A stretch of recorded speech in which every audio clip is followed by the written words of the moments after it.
So, thanks. Well, hello, ladies and gentlemen. Thank you for joining us for this episode of Ladies of the Round Table.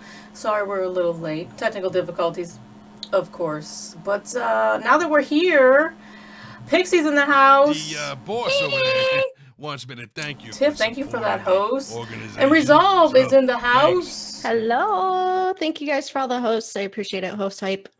Host hype. And in the house is DJ Side Warrior from behind the ones and the twos. So the boss over there. Ooh, hype train. Here comes the host. Here comes the host. Red Hot, thank you for that host. Thanks. A rehost. Double Shriv. Do we have Double Shriv? Double Yay! All right. More Double Shriv. All right. So while I'm fixing that shit, I'd like to. It's fine. Here's what we're gonna do, Shriv. I'd like to. No, Pixie, can you pretend like you're a puppet? Puppet? Yeah, so you can talk through my mouth. Yeah. Yeah, I'm gonna talk through your mouth. Can you do chicken with chat? Yeah, I can totally do chicken with chat. Thank you. Yay, it loaded! This is like the first time it ever just loaded immediately. There's Thanks, Pixie. Twitch, for being taken over by Amazon and actually doing some good shit. So we have, for some of our most awesome viewers, the Atomic Forge. I'm not really sure if an Atomic Forge is necessary, but it's pretty cool either way. We have DK Michael. So, I hope I pronounced that right. If I didn't, I'm sorry. I hope so. If I messed up, I apologize. Donald Gump, Jada Kitty, Lethal Migraine. Nobody ever wants one of those, but we like you anyways. In dot 35, we have Opal. We have Super Combat Fighter. The rule. We have Tiff Toxic, Utterly Random. What? Random. And we have Wolf 68K. Not quite as good as Warhammer 40K, but we'll give you a pass. We'll give you a pass. First and foremost, I'd like to say a warm welcome and thank you for the Bacon Squad coming into the chat and showing some love. Throw up the bacon for me. And if you are a Lord Legend, please, by all means, flip me the bird. You guys know how I love it. Show me your bird. Come on, do it. Caw-caw. No, it's not a good bird noise. I'm sorry. Guys, we are one sub away from 25 to get our new emote, and I believe Cywarrior, how many follows are we away from 3K? Is that what I heard? Something like that? No, I was talking about my account. Oh, well, damn it. I was excited. We are 474 followers away. Well, see there? We only need 474 more, guys. Oh, look at those birds. Toxic Tiff, thank you so much for flipping us the bird and coming in and joining the chat this evening. We miss you so much, and hopefully you'll be able to come back and join us for one of these shows as a guest host and enjoy the technical difficulties, you know, those memories that we all make. By the way, don't forget to tweet out the stream. Pick us up on your social media. Sharing is the way to care, guys. If you don't want to sub, then just share, right? Right, Resolve? Yeah. Yeah, absolutely. Sure. Mm-hmm, yeah. And you know, there may be a small possibility that every sub for this evening will bring out Resolvatron. I don't know. I'm just saying. Might happen. You never know. You never know. Thanks. Stream PC, thank you for that host. If we can conjure her from the nether, then perhaps it will happen. Right? Perhaps. So what's our hashtag for this evening, Resolve? So our hashtag is Twitch what? I think our hashtag is dude what for this evening. Dude what? Okay. Only because dude what? Hashtag dude what? Put a little play on gender roles for this evening, just for funsies. Like Dudes Were My Car, you know, some bad 80s movies. Yeah. Oh, look at what happened. Most dedicated nation on OMG. Awesome, Utterly. What? Yay! What? There it is. Shut the front door. It's already random. You are amazing. 11 months in a row. That's almost a full damn year. The organization. So, thanks. I don't know. Resolvatron might have to come out of the come out of the nether. You kill me. This is how I'm gonna get in trouble. Like, I'm gonna get hacked by You these get people hacked? because they... Hacked? Please. Okay, having been hacked, I can tell you that it's not really that scary. And when you call the police, Oh, I because know. they're gonna dox you, they're super understanding. Might get a cute one. Wow, what police is this? There we go. Utterly There's random. Resolvatron. He was young. I don't know what to say other than thanks for subbing for 11 months. Even though it's more like 11,000 because the existence of Twitch is null. But yeah, I'm triggered by your sub. Thanks for subbing. We want Resolvatron. What is this? No, guys. This is We a bad want idea. Resolvatron. No. Resolvatron is real. I think we should have a Resolvatron Emote. show. We need an emote. Just a show. Guys, Oh, I'm gonna tell you what. Where Resolve is Resolvatron. We make 30 subs. When we get to 30 subs, there will be a Resolvatron emote. I swear to goodness. We will make a Resolvatron emote if there's 30 subs. It's gonna happen. It's gonna happen. Alright, so, per our usual show format, we're gonna get into our hot topics. And before we get into hot topics, I want to say that there are some giveaways for this evening. Alright? I'm gonna let spin the wheel. I'm gonna let Cy Warrior tell you about the giveaway. And don't forget, you need to be following the channel to be eligible for the giveaway. We will do the giveaway before the end of the show, somewhere in there. So Resolve, it's okay. It's all right. We don't have to bring out Resolvatron unless there's a sub. So no sweat. Cy Warrior, what's that giveaway? We have a giveaway? We do have a giveaway. Are you talking about Cloud Pirates? I am. It's the only giveaway we have for tonight. Okay, so for those who don't know, my.com's just put out in a preview stage a game called Cloud Pirates, which I got a preview on Friday. And it's a lot of fun. It's basically you are flying pirate ships in the sky. And it's a bit of PvP for the most part. You fly amongst these floating islands. It's got these great graphics. I really, really enjoyed it. So friends at my.com sent over some codes. Now here's the question though, Shriv. What do they need to do to get a code to play Cloud Pirates? What do they need to do? They need to make sure they're following the channel because we're going to do a random giveaway. That's it? That's it. That's You all mean they you're, need to you're do. giving away a game? Giving for away a just game. Following the silly We're channel. following this silly channel. Just absolutely silly channel. All right, whatever. Easy peasy, guys. Whatever. Easy Giveaway, peasy, whatever. lemon squeezy. Oh, And on a then side note, you can get all the booty. In the game. Booty? In the game. In the game. In the game. We're talking about booty in the game, All the guys. chests and the booty in game. All the chests and booty. All the chests in game. Just in game. In game. Okay. so it took less than 5 minutes to get all sexual, huh? Less than 3 minutes. Nice. You I get aimed, all I aim the- to disappoint. I feel like you can't talk about pirates without a little bit of that. So, okay, a little bit of trivia. I am actually in the trailer for the game. I did some voice acting work for them. So if you go to YouTube and you look up the preview, the trailer for Cloud Pirates, you will hear me on there. Stop it. I- Oh my I- god, are we going to look you up on IMDb? And it's going to be right I there? know. I'm waiting to get a wiki page. Oh, shit. Oh my I god. know can somebody write it for you? famous.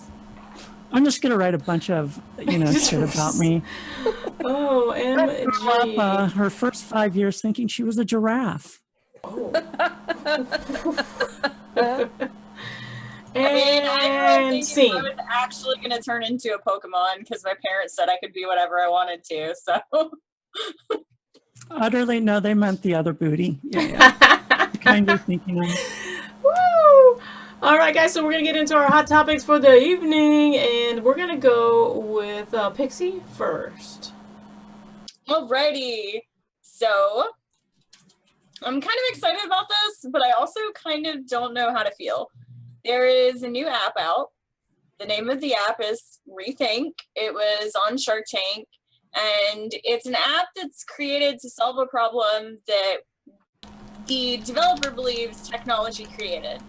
It allows users a second chance before they send any mean message on social media, text, any platform within their cell phone. So it works by detecting the message, and if it thinks the message is mean or cruel, it'll have a pop-up and it says, "Are you sure you want to send this?" And it'll say, "Okay," or "cancel." So it asks you to rethink whether or not you actually want to send this message. They've done a little bit of market research and found that about 93% of the time, adolescents didn't send the message after this alert. So it was featured at the White House, and it's received a lot of national and international awards. And one of the best parts is that it was created by a 16-year-old female coder. Bravo to her. I think this is awesome.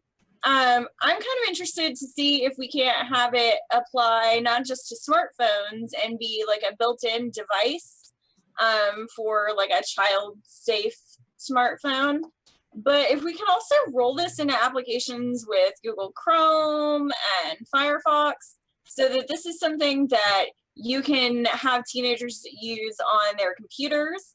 Because as we know, there's a huge split in the gaming community, and there are a lot of people who are trolling, and sometimes trolling can be really hurtful. And so it'd be interesting to see if we can apply it in those ways. What do you guys think about it? I'm going to start with Shriv, because I feel like Shriv is going to have some pretty good stuff to say with her mini here. Should I let the mini talk?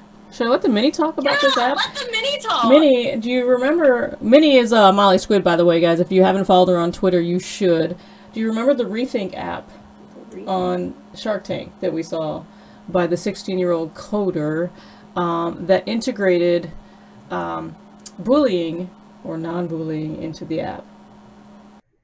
All right, Molly Squid is having memory lapse, so I'll let her take a look on the link that you sent, and then I'll say my 2 cents here. So this app, I think, is ingenious in reference to a 16-year-old, and maybe at the time when she made it was probably 14, started thinking about it. Social change, right? Being able to solve a situation that was happening to her and create change for the betterment of herself and her classmates and or her friends. As we know, bullying is a serious issue, and it has kind of taken over our young people's lives, right? Kids are more sensitive today. Kids do not have as thick of skin as we did when we were in school. And as we know, very bad things can happen in regards to retaliation from bullying at any age, let alone grade school or high school. So I think that this is a great start to change, and I'm happy that it's being picked up by some people who have a great platform to be able to showcase something like this. But I also think that there has to be some advocacy and some support for something like this, because what this young woman has created is great, but by itself it can't create an effective ripple and change.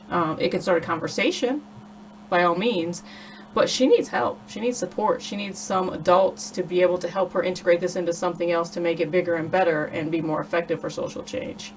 But kudos to her for taking the initiative and feeling like she had all the power in the world to do this and have adults listen to her and have a voice to do it, because it takes a lot of courage to be able to do something like this, let alone go on Shark Tank and be able to pitch to these guys and to be able to have the wherewithal to have this conversation, right, with whoever she's talking to get this to be a business, because it's not just a hobby for her, it's a legit business. She started a business at 16 years old.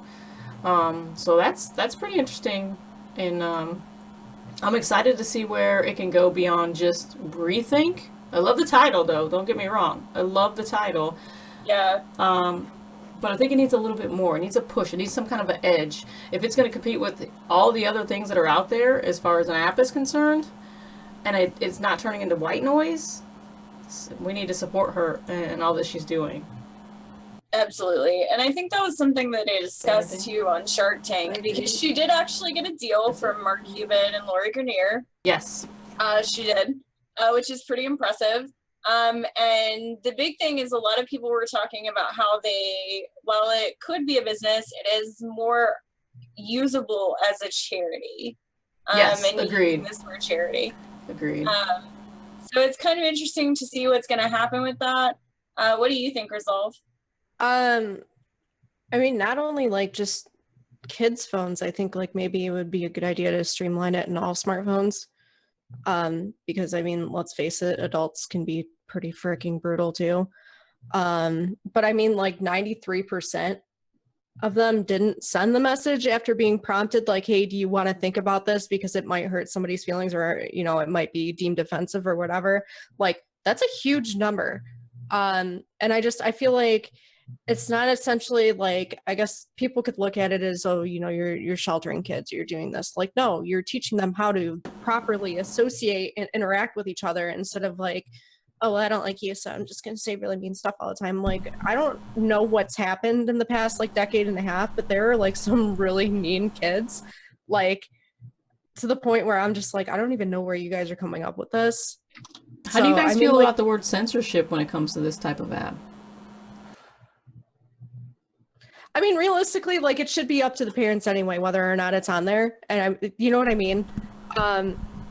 Like, or whoever holds the policy for the phone. But like, as far as this, like with the amount of bullying and everything else going on, especially like social media wise, like something's got to give. I don't know. And it just seems like a lot of the social media outlets are not really, I'm not saying that they're not doing anything, but they're not necessarily doing enough to change it, because, you know, they're what's considered like okay and what isn't. There's a very, very wide and large gray area in between for what you could necessarily get away with.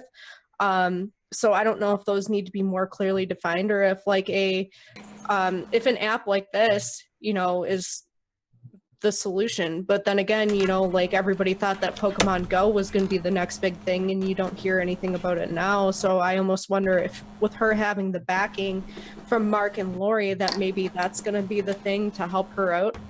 I don't really know. But yeah, like I think I definitely feel like this should be streamlined, and maybe like what's the word I'm looking for? Like games with like a community maybe need to consider this as well as streamlining it, or some sort of program within the realm where, you know, because I mean, like it's brutal. It's really brutal, you know, like people say some horrible things, and you know, you could do like one wrong thing in a game and it's just like, oh, go do this, go blah blah, you're horrible, blah blah blah, you know. So it would be interesting to see. Like I think it would bring positive change, but as far as censorship, you know, it drives a whole nother topic. So Yeah, and I can definitely go see ahead. that. What do you think, Sai? I saved the best for last. The percentage, I mean, they don't give a reference, but I'm gonna, It was a 1,500 person test group. okay. Which is a good number. When they do research, you know, you have to watch about how they tested. Was it, when you think about when a person sends a social media message that they probably shouldn't have sent, emotions tend to run high in those circumstances, or it's just a lack of knowledge. The app is great. You know, I would be all for it. I understand, Shriv, you talking about seeing it in the context of a bigger program, but it always comes down to who's going to use it. You know, there's a difference between if it's a setting on an iPhone, you know, as let's say a parental setting, versus asking a teenager to voluntarily use something like that. Well, that's what Mark Cuban said he wanted to help her with, is being able to have it integrated and licensed with some of those big users. So I think that's ultimately where they may go. And again, it would be more, like Pixie said, a charity, but also with the ability to have that charity be supported by these big companies, you know, these big cell phone companies, to be able to integrate that into almost like if you would texting and driving, right? That was started out as a charity, and then it became integrated into a lot of phones. I can tell you there are some Nokia phones and some other phones out there that is integrated into the phone now. You don't have a choice. Right. If I you're think moving. then maybe the area to go to is education and start looking at schools. She had and it their integrated into-school into her programs. focus group, which was her school. Yeah. I think Molly Squid was just saying something about the app. What were you saying? I was saying how because it's a keyboard, if you're a bully and you try to use it, you literally would have to choose to download this keyboard and turn the keyboard on to make sure that Right. you're not saying these things, and most people don't realize that you have to make sure to do that. And typically, bullies aren't going to be volunteering for that. Yes. Well, hey, it's a start, right? It's a beginning. It's a kid who's taken a situation, who is experienced her experiences and tried to turn it into something better. And I think we need to see more of these type of kids that want to make some change and that have the aptitude and the ability to do that. And she coded it herself. I mean, we really have to stop and think about that. She coded this, developed it, pitched it as a business all on her own. And her parents, if you watch the Shark Tank episode, and I'm sorry for spoiler alert, guys, she did this mainly by herself. She did not have any help from her parents, even with funding this business. It was all her. And, you know, hey, kudos to her. And we will get the young girl's name so we can call her by her name here shortly so you guys can know who that Get was. her on the show. I mean, Hey, that very well could be. So what do you guys think? You guys in chat, don't forget to use that hashtag dude what? Excuse me, I'm sorry, wait. I keep wanting to say what, like where's my car? Dude wait, to get in the conversation and ask us questions or just tell us what you think. I see some conversation about bullying going on in the channel. And I would think it's a safe bet that everybody in this channel has experienced some sort of bullying in their lifetime. So you all can relate to what this young girl was going through. And if that is the case, you know, I want to know from you guys if you've experienced it most recently on Twitch specifically. What do you do to change the conversation or push the narrative back into a positive from a negative? So let us know in chat. Use that hashtag. I'm interested to know what you guys do, whether you're in your own channel streaming or you're in someone else's channel. What are some of the things that you try to do to keep everything positive and going in a great community forum and keep the trolls out? We want to know. Yeah, and the girl's name is Trisha Prabhu. It's just, I find it interesting because I can see all kinds of ways you can apply this. So as we all know, a lot of people who play shooters, there's some toxicity within the first-person shooter community. And I'm not saying that because I like please be aware, I like shooters. I play Overwatch. Like, I am not boo, you know. But there are applications for this within the video game community itself. She could hook up with developers and she could find a way to create and code these things within the games themselves. And that would be amazing to see. It kind of reminds me of when Blizzard did the switch when a person put it. Easy. Yes. Yeah. Thanks. I have mom issue. You know that was brilliant. I love. Can you imagine taking her app, the Rethink app? Now, if it was where you sign up voluntarily, I don't want to say you have to have it on your phone, but if you took this, especially with parental controls, integrated in that whole process of what Blizzard did with their trolling and everything, put that in, and every time my kid made a snarky remark or was semi-offensive, it changed it into exactly what Blizzard has done. I, as a parent, would sign up and pay $1.99 for that sucker, or $5.99 for that sucker, for to just troll my child into thinking better and making better choices. Unfortunately, bullying isn't going to be controlled by technology, and people in the chat have brought this up, and they're right.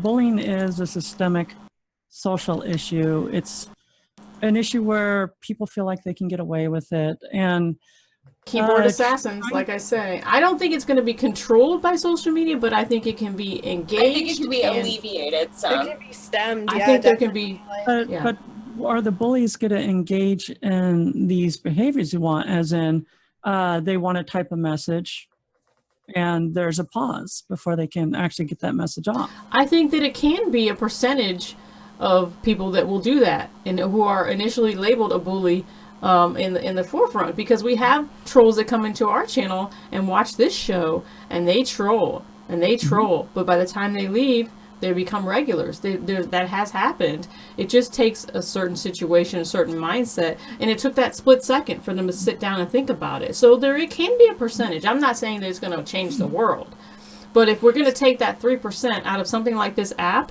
and I'll take it, and then there's a 3% somewhere else and something else that's similar to, such as, social change like this app, then I'll take it, because it's better than nothing, right? It's better than having just straight up bullying. Maybe we need to look at this as not as bully or non-bully, but there's a spectrum of people who don't know how to manage their relationships with others. And so maybe this is a good app for those who just really do need to double check. And maybe that 93%, was it 93%, Pixie? Yes. Okay, maybe these are kids who don't necessarily want to be a bully, Or so don't know any better. There could be, peer pressure. I mean, All kinds of pressure. reasons. the stuff that kids do to fit in, right. Or just saying something really bitchy and getting you sure? So it might be not the bullies that this is targeting, but just helping regular people, normal people. Well, and I mean, we've all been there. Conversations. Like, we've all been there. We've all said something shitty to somebody at some point or another. Like, we have all been there. We've got some chat questions to pick up as well, guys. Alrighty, so this comment comes from Streaming PC. My biggest defense when I got bullied was using I'm rubber, you're glue, whatever you say bounces off me and sticks back on you. It works for me, but times have changed. Childhood memories. And then from Tarul, it's all about being positive and surrounding yourself with it. And I agree with those. I know I used I'm rubber, you're glue. I did that a lot as a small child. And that actually really did help me. But unfortunately, I don't know if kids these days. You know what they're doing these days? Wait 1 second. I'll tell you what they're doing these days. What is it when you do the Mahon challenge? The Han challenge? Yeah. It's just called the Han challenge. Yeah. So the Molly Squid's going to demonstrate what the kids are doing these days. So a girl said something to her about her hair, right? Mm-hmm. Okay, so go ahead and play the scenario. Come a little close to the mic. So what did the girl say? She said, "Oh, look, it's Barney because I have purple hair now." And I went, "Huh, my name's Nina, and I make fun of people for their hair." Huh. That's what we do. We make the Ha challenge, and we use that person's name, and we roast them in that little challenge. So she's using the Ha challenge to make them feel bad about whatever they just said, to make someone else feel bad. So it's kind of, the newfangled twist on I'm rubber, you're glue, but it is such a burn to have that come back at you. And the girl turned around and didn't say anything, right? After she did I got her. I got you too. Yeah, she did me too the other day because I said something not so nice. So the question, we do have a question from Awesome. Public Death 76. It's a question about the app. Can the bully that downloaded the app? Oh, can the bully that figured out the app was put on the phone or etc. Can't they just delete it or uninstall it? It depends. If they partner with a cell phone company and this is a standard thing on the phone, they can make it so that it's part of the device, so it cannot be taken off the phone. If this is an app and it stays that way, of course they can. I mean, absolutely. But would they? We don't know. It's very hard to say these things because we haven't seen this in a large scale action yet. I mean, do you guys think that people would just delete it if they found out it was on it and they could? I think a kid would delete it. If it especially became a pop-up annoying, every time I type something, and I'm not saying that I knew any better or that I had any kind of parental training, but if I was typing and whatever I wanted to say, "Happy birthday, Grandma, are you sure you want to send was this?" offensive and this thing kept popping up, I'd just delete it. I would just delete it. If I wanted to say, I don't know, you smell like bacon, and it wouldn't let me tell you smell like bacon, I'm just Yeah. going to keep deleting it. Right? There is something that's really interesting in the new Apple OS release for iPhones. They have the predictive emotional state for messages, right? Have you guys seen this feature? No. Basically, it looks at the context of the words used and the language used. And remember, all of that stuff goes to these huge language processing computers so Apple's trying to develop these language algorithms. And it tries to predict simple replies, as in, whether your mood is happy or sad or pissed off or whatever. Now, when it gets to the point that our devices can start to predict based on our language use what kind of intent we have, then a pop-up comes up. For example, if it reads 3 exclamation marks, and detects you're a piece of shit, and then it pops up. So basically, it's not a flat pop-up or a flat gate, but it's trying to learn and anticipate how we use language to In the context, yeah. people. Then the device can activate. I wouldn't mind that on my phone. If it's starting to detect me getting a little pissy, and I say something really mean to Shriv again, it's like 10, 15 bad messages towards you, that it would pick up on that and flag it for me. That could Lots of be, chat questions, guys. Keep those coming. Keep those conversations rolling. So, Resolve, can you pick up those chat questions, please? Well, So- I think that there are ways that you can do all this with humor too. That you can flip it around on the person so that it's funny and they think it's funny, so it doesn't come off like, "Hey, you're being a bitch. You sure you want to be a bitch?" I think I'd like that. I the wouldn't mind if hard you told me. if we're talking about bullying, though, we have to remember that some people can't defend themselves. Some people are really resilient to bullying, and kudos for that, to be able to blow that stuff off. But you have to remember, we have populations like LGBT teens who are killing themselves because of Yeah. how society is treating them. So, or people who are depressed, or there's a whole slew of kids who are suffering due to bullying that we can't just say, do something really snarky back, that'll take care of it. It won't. Well, no, So, guys, let me just. I'm saying with like a predictive emotional machine, right? Where it asks you, it's like, "Hey, you are obviously are upset. Are you sure you want to send this right now?"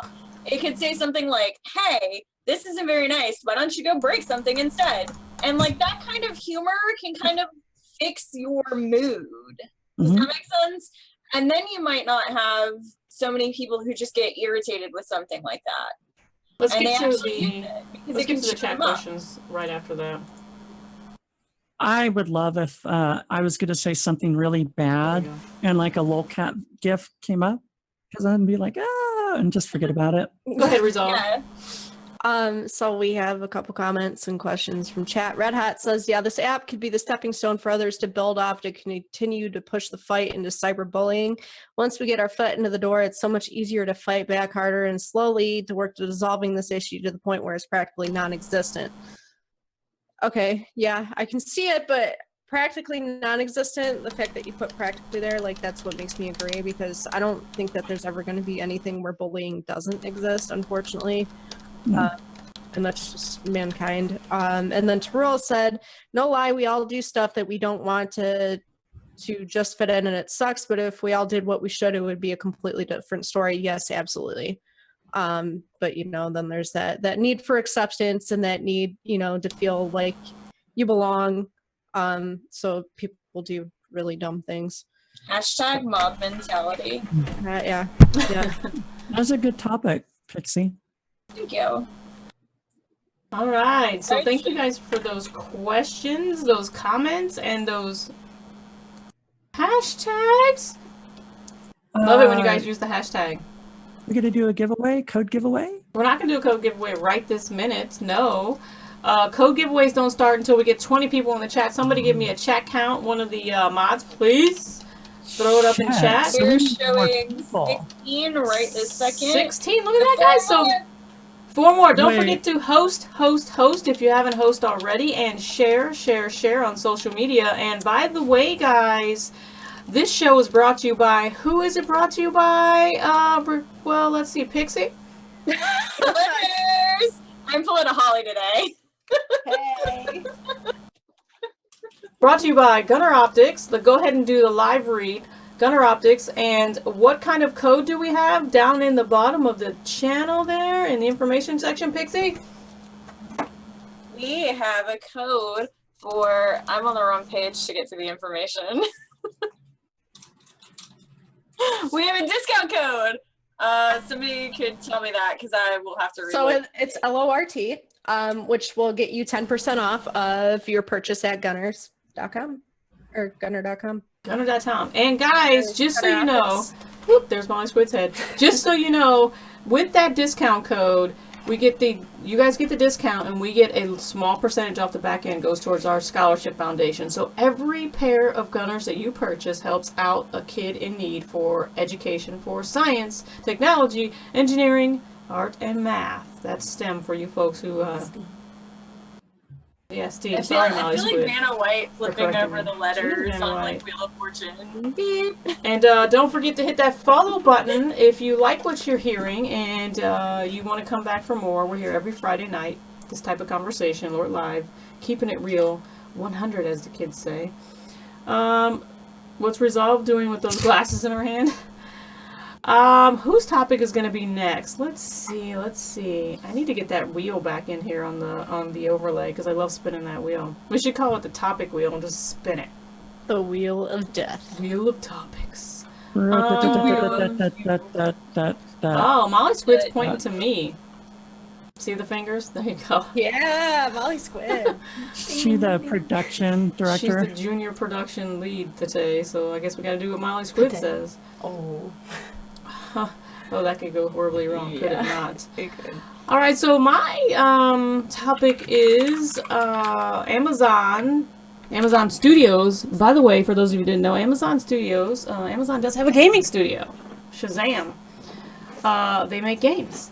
They are debuting their new sports brawling game, as in fighting brawl, not the one that I'm wearing. I heard sports bra. Yeah, I thought you did, so I saw the look on your face, so I had to correct myself. Breakaway. It's going to be integrated directly into Twitch, and then if you didn't know and you live under a rock, Twitch is owned by Amazon. Who knew? Hoot. I live under a My rock. Squid's like, it is? It is? I live under a rock. So this game is going to be a big deal.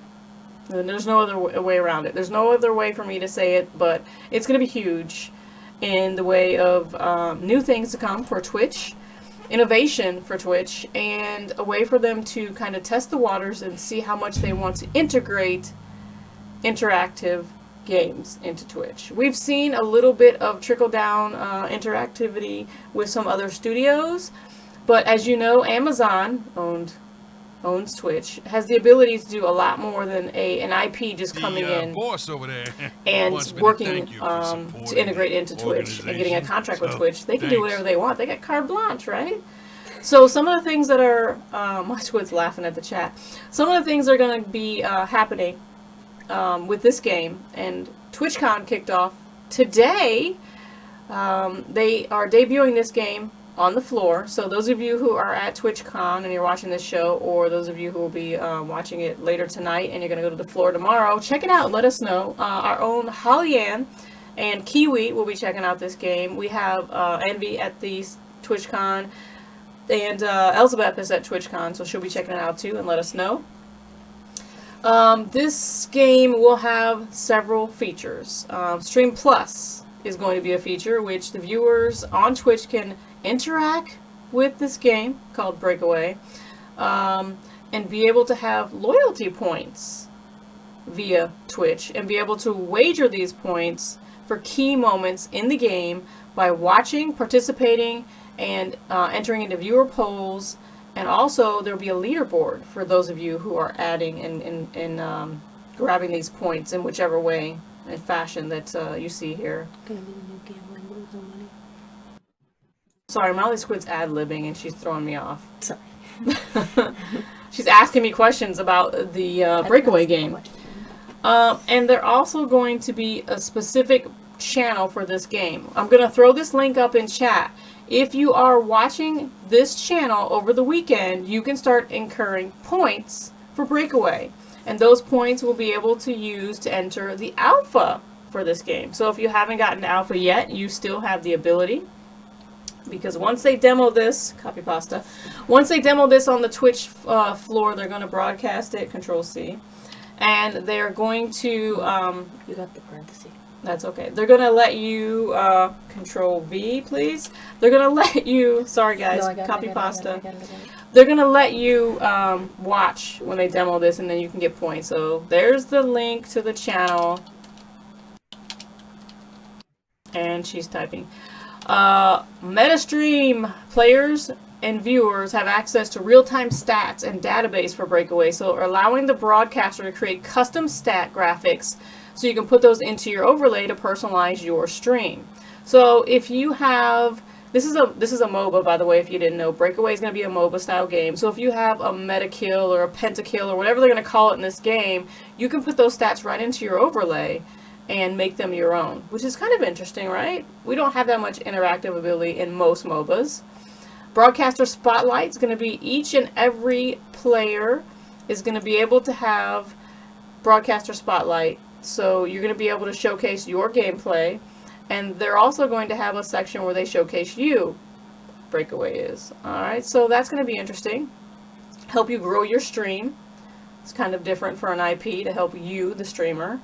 And then Broadcaster Match Builder. Now this is something you're going to want to pay attention to, because those of you who play MOBAs, and Pixie can tell you right now, match building is a big damn deal. To be able to have match building that is fair and just is a hard thing to do in an IP. It doesn't matter who you are. Blizzard still has issues with this, right? Pixie, can you speak to the match builder situation? It's not easy, correct? Blizzard's matchmaking is terrible. It's Imba. It's so Imba. I hate it.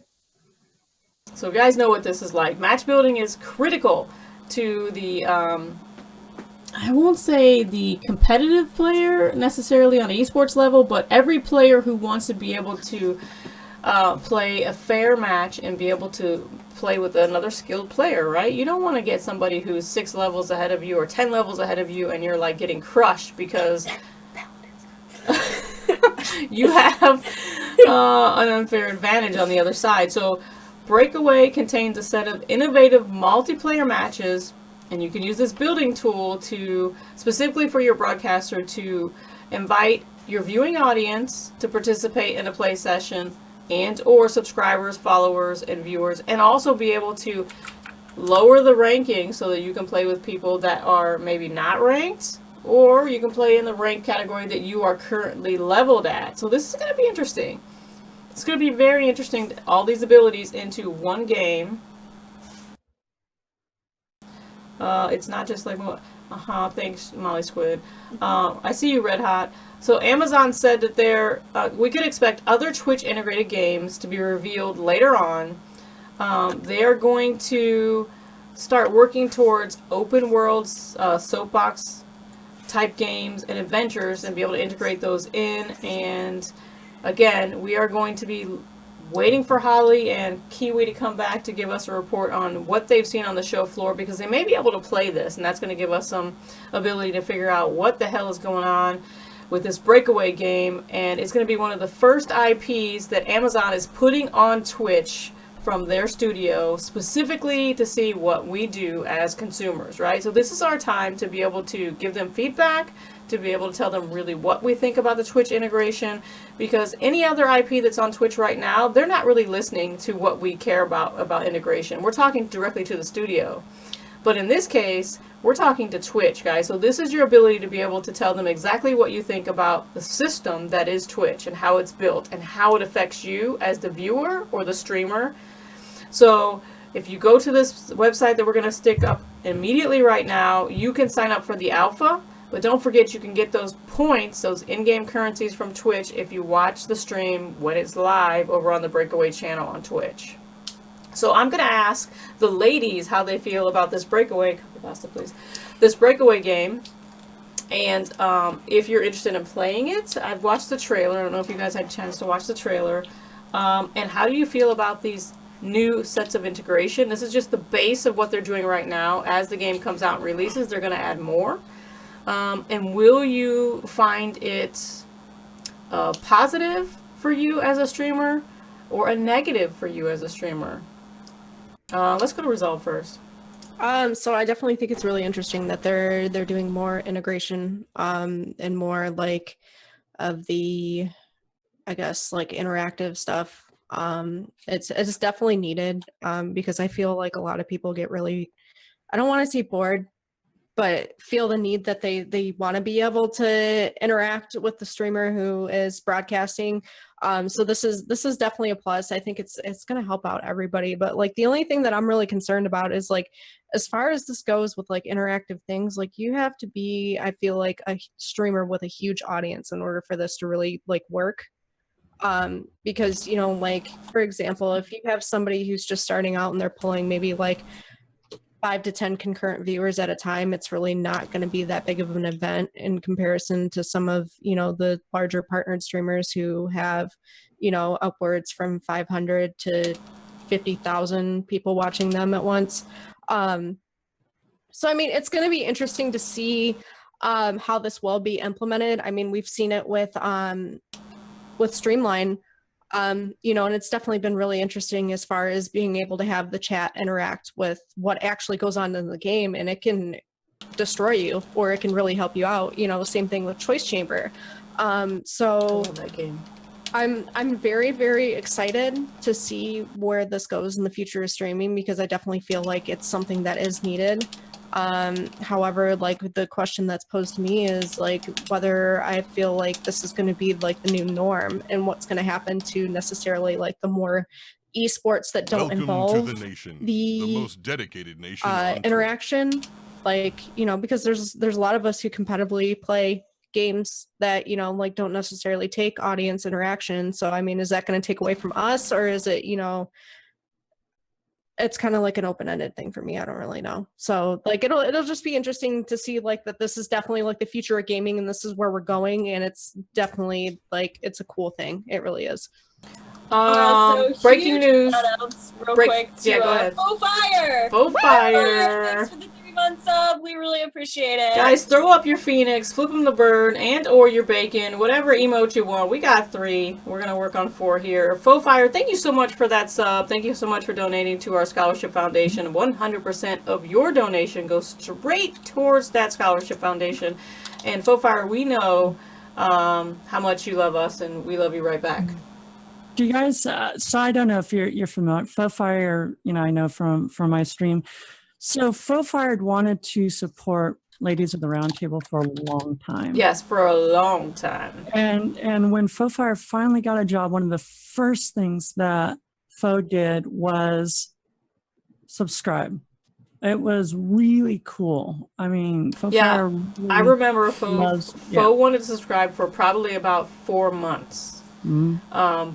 And Faux, you know, subscribing is like beyond a special for us, and we appreciate it. But beyond subscribing, you've been here for, I don't know, at least 6 months. I'm thinking 6 months, if not almost 7. Since I've been part of it. Week after week, hanging out with us and joining the conversation. And that is something that is so valuable to us as the ladies. You all can shake your head and rattle or agree, or, you know, and chime in here. But we appreciate the fact that you come in and you're positive and you join in the conversation, and you're a great community member. So kudos to you, Faux. Everybody throw up your GGs for Faux, and tell Faux with your Phoenix, thank you guys, how much you enjoy him being here and appreciate him as a community member. Yep. And then, I'm sorry, Molly Squid's producing over here. I'm going to go back to the conversation that is. So, Pixie, if you want to pick it up, because I'm seeing a bunch of things on the Twitter as we're live tweeting. So, where do I start? I think having viewer interaction is always great. I think having interaction between the streamer and the viewer is amazing, regardless of what that interaction is. my issue is when you really look at this game is not going to help the small streamer. It's not. Because the problem is the game is going to go out in alpha and it's going to go to the bigger streamers 100% of the time. So they're going to get the beginning base for anyone who's curious and anyone who wants to watch games like Streamline or, you know, this game in particular. And they're going to keep that base, and then it's going to be like trickle down, except for trickle down never works. We know this from the economy, but like it doesn't work. So the problem is I don't think this is built to help anyone but Twitch itself. I think this is an amazing concept, and I think that this will be good for players wanting to do matchmaking. But the thing is, when you stream, you're already going to have your friends, you're already going to invite your viewers to play with you, and you're already going to try to be as competitive as you can. So integrating this isn't going to change a whole lot of that either. So it's just kind of a different platform to make it easier to do all of these things at once. And I'm interested in it, but I'm also kind of tired of Twitch. So I'm of like two very different worlds here, because I don't think its success is going to be based on helping streamers. I think its success is going to be based on whether or not it's good. Resolve. Rebuttals? I have no rebuttal. I understand where she's coming from. That was like one of the things that I said, that I don't necessarily think that it's gonna happen to help out the smaller streamer. Would it be interesting if they came up with a concept like this and took it over to the 4-letter place that I've been hanging out at? Maybe. Yeah, I agree. Yeah, because you know it's more of an interactive venue, but I don't know. Like, I feel like Twitch is kind of piggybacking off of already what they're trying to do over there, and it may be the point system. Them. So, well, and the thing is that please be aware, I'm not firing shots at Twitch. I'm just not a fan of some of the changes that they've made to things like the page that you watch streams on. The fact that the video box for me is like this big, the chat box is like this big, and then there's the random sidebar that's gigantic, irritates the living crap out of me, because it takes away from my experience as a viewer. And so there are things about Twitch that I genuinely do enjoy. I think it's huge. It has some amazing streamers and some just amazing people. But overall for me, like the layout is what bothers me, and I don't think the integration does anything to change it. What do you think, Sai? I think Resolve and Pixie covered most of the main points. This isn't for small streamers. At the keynote, they'd mentioned, I think, about 16,000 streamers at like any one time or something like that. And this has always been an issue. And I don't blame Twitch, but the focus is on the high revenue streamers. Everyone else is kind of left out in the dust. And when you look at Streamline or Breakaway, these would work great with 30, 40, 50, 100, 200 people in chat. It's not going to do anything for us. And that's a shame. I think it's a great concept, though. And I like that there are game developers who are looking at these kind of, well, it's a gimmick. Come on, let's admit it. There's no real need that they're fulfilling, but it's a cool gimmick. So I'll give them that. Guys, don't forget to use a hashtag to get in this conversation with any questions, comments. I'm seeing some, I shouldn't have to install extensions to enjoy Twitch. I'm also seeing Twitch is going with YouTube. Smaller channels and streamers are basically screwed, no pun intended. And also Red Hot, I think that's really good. I think some companies are working on a way, maybe unintentionally, of balancing out these interactive streams from helping the big communities get bigger and the smaller reap no benefits. I know Streamline was working on a streamer versus streamer game mode that would allow communities as a whole to battle it out. If they find a way to balance it where the big streamers can battle low view streamers who also want to play on an even battlefield, I think it will help find some middle grounds. That's a great idea. Yeah, because we were essentially talking you to don't want it to Streamline. be a popularity contest. Like, it should be based on skill, which essentially, like, it's unfortunate because we've seen a lot of partnered streamers who necessarily don't have much in the way of gaming content, who have a high number of concurrent viewers. And then you have people who, like, play Counter-Strike and will frag all day, and they'll be lucky to get 10 viewers. Yeah, like I know. concurrents, like, and it's frustrating, like, especially like from my standpoint, and also like my friends, it's just like those people are the ones who deserve it, because like not necessarily are they like the underdogs, but like, you know, like they're freaking good at the game, you know, like, and this is the way that, you know, originally you would get recognized as, you know, oh, I'm going to start streaming on Twitch, maybe a team will pick me up. And now it's not even the case anymore, because how often do you get scouted? You know, like that kind of stuff doesn't happen anymore. Yeah. So I don't know, like in a sense, I feel like I'm back in high school. Well, I mean, it does popularity happen. contest. Like, people do get scouted. It's just Yeah. not happening on Twitch. Right. So, as we know, it's not Bash Twitch Day, it's TwitchCon weekend. There are some things that we all enjoy about Twitch. There's some things that we don't care for Twitch as it's grown over the years. And I think that there has always been the ability here at the table to speak our mind and be able to be fair in our review and our judgment, with the aspect of being able to be a professional and be able to say what we think. So again, we'll throw out the disclaimer, Pixie. These are not the opinions of the ladies of the round table as a whole. They're the opinions of individuals. Thank you so much for that. I want to put in one more thing. As a streamer, I want to play games I enjoy. And it's hard to, like, I tried Streamline. It was okay, but there are better games like it. I mean, it's easy to burn out in Twitch as a streamer, especially when you have a regular schedule.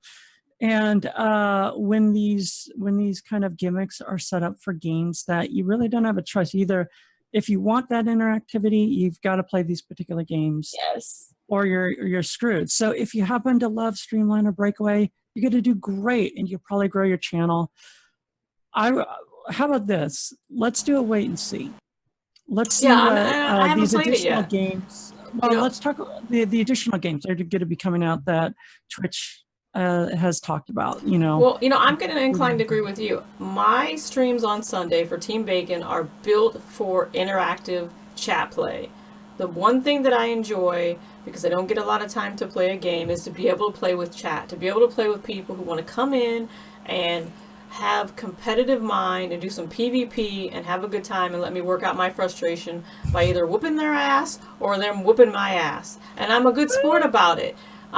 If I am not a very good player at a game and I'm losing, but I'm going to come back and try to battle you for the second round or the third round, and I'm good with that. And I love the fact that there's games like Streamline or Choice Chamber, which, again, 22 goddamn rooms, people. We got to get past 22 rooms.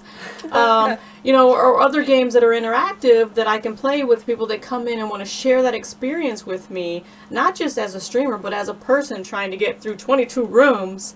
It's awesome. It's great conversation on a Sunday morning for me.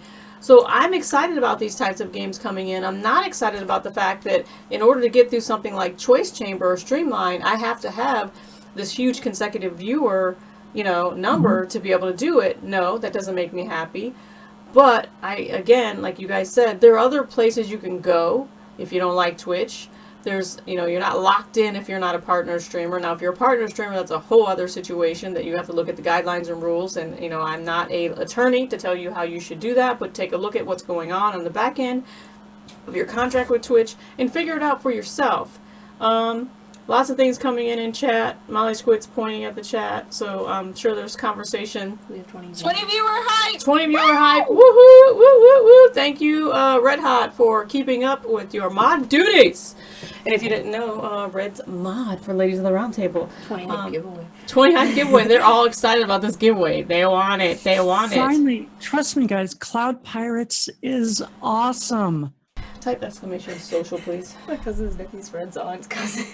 Guys, Exclamation you social. get a shot. You're gonna love it. Friday, By I the played way, for those of you who have a Twitter account, if you go and tweet out the stream and tag us right now, you're going to get extra LORT points for this giveaway. So go do it. Do it. Do it. We're going to set up the giveaway, and I will be doing it in the next 3 minutes. So don't forget to, this is your 3-minute warning if you're not following the channel, to follow right now so you can be eligible. All right, guys? Follow, follow, follow. And if you're not hosting, do that too. Why not? It literally is like a button click.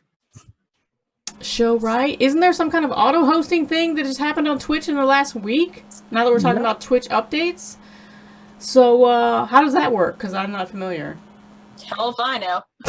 So basically, it's a setting. That's the problem is like Twitch has put so much crap into it. I am just lost. This weekend we're like, what? Go ahead, Sai. School us. It's a setting, and what you can do is you can add streamers you like into this list. And what happens is Twitch will auto host that list. You can do it on how you set it up, so like a priority list. Oh, so Or, like a bot inside of Twitch. So it's like That's on bot. exactly what Deepbot and Ankbot and MooBot do, but now it's built into Twitch.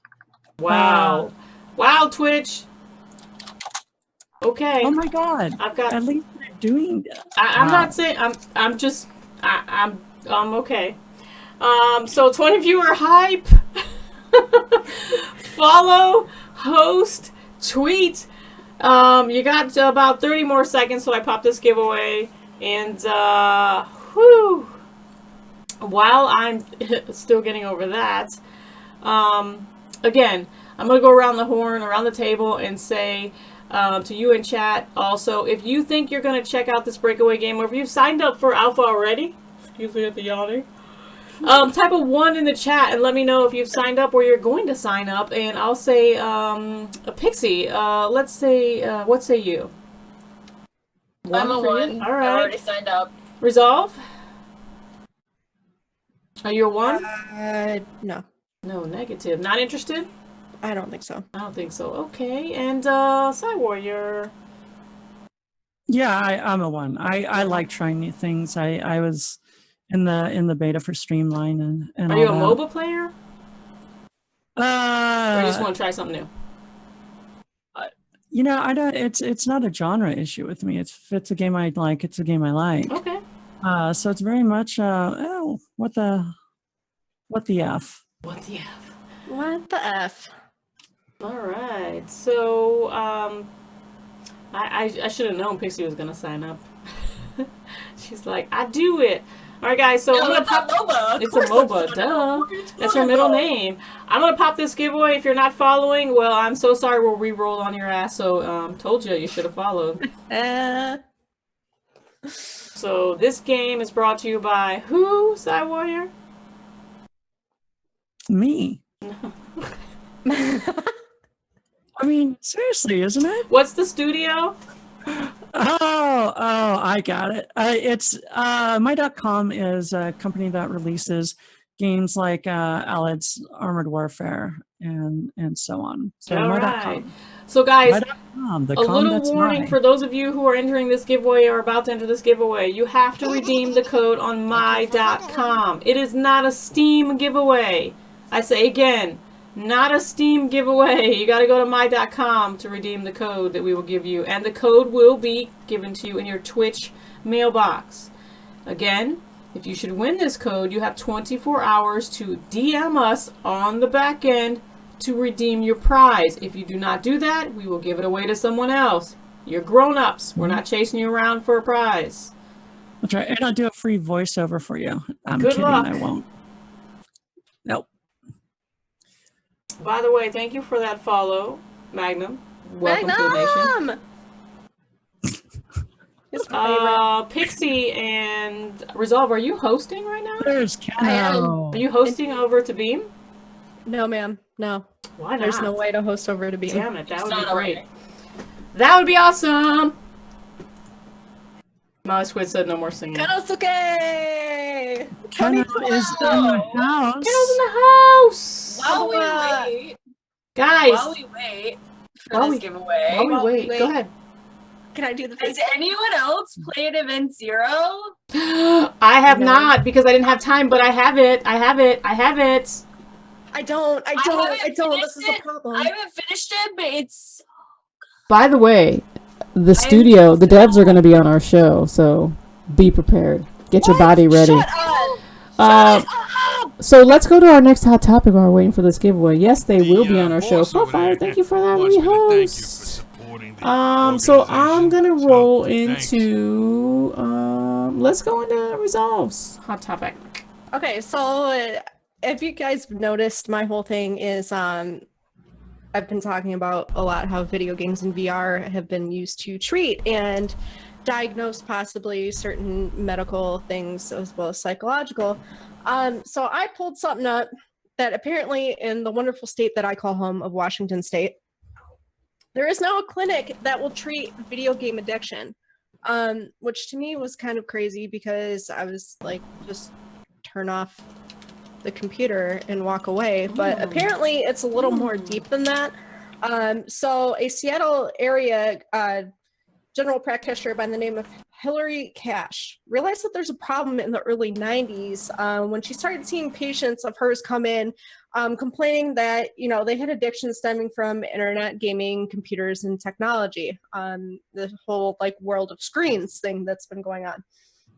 So in these instances, their involvement with technology was heavily affecting their day-to-day life as well as their lives around them. So it was affecting their families as well as like at work performance and everything like that. So she and two other colleagues founded what's called the Restart program, which basically is like a rehab for those who find that they're addicted to technology, internet, stuff like that. A lot were, you know, people were addicted to gaming or, you know, online gambling. Some were like wives who were seeking relationships on online dating sites, you know, like adultery, stuff like that. So as far as their demographics go, it's typically male between the ages of 18 and 28 that she was seeing like the largest amount of population of her patients. They take 6 people and put them into their Havensfield campus, which is a repurposed home where they essentially they live in it together. They do household chores. They go out and do outings together. They have group sessions. They're made to sleep for 9 hours a day at night. And, you know, a lot of these guys are going through, or a lot of the patients, I should say, are going through withdrawal symptoms like migraines, having very vivid nightmares and dreams about the games that they're playing, as well as not being able to sleep at all. One of the patients that they profiled in this article said that he was having such vivid and such intense and such frequent dreams that when they told him, go ahead and write down everything that you're dreaming, he was like, I literally can't because I'm having 4 to 5 to 6 every single night. So it's just kind of, it's crazy to me because lately we've seen this influx as far as we're gonna throw VR headsets on everybody, you know, that's experiencing pain as a way to balance out how much pain medication we're using to see if VR is going to help them out. And this other clinic kind of counters back and says, no, you know what, like we founded this a few years ago because we're realizing that people are having issues with addiction with gaming and internet and everything else. And she also noted that being in a I guess in a society where, you know, we're constantly on our phones, like I'm known for having this in my back pocket at all times, if not my hand, that like our kids around us are trying, they realize that this is okay. So she's trying to think of a way to essentially stem that, to get it away from, you know, like make it a healthy balance. So in the second, what do you call it? Like the second step of the program, they live in a group run like apartment where it's a group of them. It's essentially like if you guys ever saw like the Sober House that was I think on like MTV or VH1. It's like a group home for those who are recovering from technology addiction, where basically like if you relapse, you're out. And a lot of people, especially the kid that they spoke with for this article, like he relapsed one time and was to the point where he was like, I just want to end my life because I'm done. Like my parents paid so much for me to go through this. Like I can't do this anymore. Like I never realized personally that there was this big of an impact. Like I guess I was kind of ignorant about it, where, you know, like just get rid of your console and everything and just go with it. But I can totally understand as far as gaming can kind of be like an escape as where drugs and alcohol can be, where you have a really bad day and you're like, you know what, I'm guilty of doing it on World of Warcraft right now. Like I've had a bad day. Let me run instances for 4 hours. No big deal. And you just like time slips away from you constantly. So they do use the 12-step program that is often used in Alcoholics Anonymous. And they also, they don't completely eliminate technology and electronics, but they're teaching patients to implement a life balance plan is what they call it, to where they can still use technology, but to limit their screen time and kind of use it in public areas, like at a library or like at school. So that way somebody else can monitor you and be like, okay, well, you need to get off and do this or go do that. So it's kind of like that, I can't think of the word to say, like reinforcement, I guess. So yeah, no, as far as questions, you know, like I've touched before, like how technology and video games are being used to treat and maybe even diagnose conditions. What do you guys think about the negative effects that technology may have upon the general public as a whole? And has there ever come a time in your life personally where you felt that you've used or relied upon technology too much, or like ever considered you had an addiction or know somebody that maybe be an addict to gaming or electronics? And I guess Shriv, I'll go with you. I'm addicted to electronics. And it's partially not by choice, because for my employment, I am attached to 5 different devices at all times. Mm-hmm. And I have no saving grace but to respond to a buzzing, vibrating noise, whatever the noise is on said device. I was not thinking. No, of you what are not, were Sky saying. Warrior. Yeah. Whatever the device is, whether it's set to a toned alert or a vibrating alert, it's my boss, and I have to go figure out what's going on. So I'm conditioned by a ringtone and or, you know, the vibrating tone that I have to go get the thing. I got to go figure out what I'm supposed to be doing. So unfortunately, it is very few and far between or rare that I can disconnect from my devices. And it feels wrong. It feels, there's not only a emotional issue, there is a physical issue when I'm away from the device for more than an hour. I'm like, oh my God, I got to check because something might be going on. So it's the boss over there. if you were to put me in one of these Thank you for homes and take me away from my devices, I would have a organization. true So, withdrawal. Honest to goodness, I would not. I would have a problem. Thank you, Magnum, for that host. I'm gonna go to Sky Warrior next, and right before I do that, we're gonna do this giveaway. We're gonna do the winner. So prepare your bodies. About to announce the winner of this giveaway right now. Look at that! Winner, winner, chicken dinner. It's Faux Fire. Yay! Congrats, my friends. So fire! I will Cheesy. catch you on the servers. We will go battle it in the skies.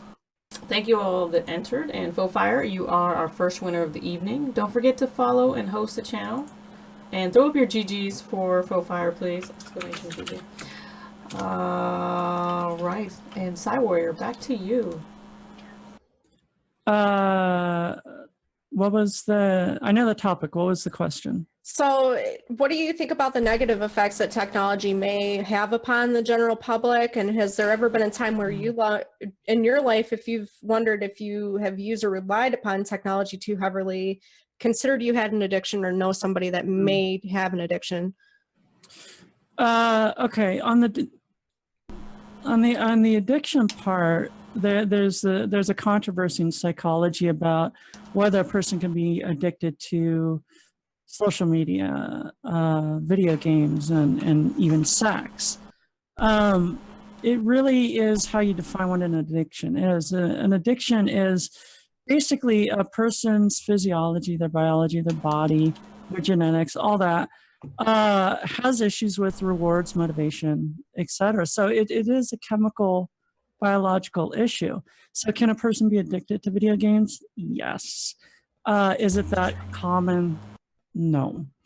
But like any issue, you always look at, does it affect your relationships? Does it affect your job? Does it affect how you are interacting with the world? And we can basically look at any behavior and kind of gauge where we're at with any activity. When we talk about is psychology or can technology be good or bad, technology is way, way too big. Are you talking about social media? Let's say Facebook. A number of reports have come out in the last couple of years showing that Facebook can be good for you, Facebook can be bad for you.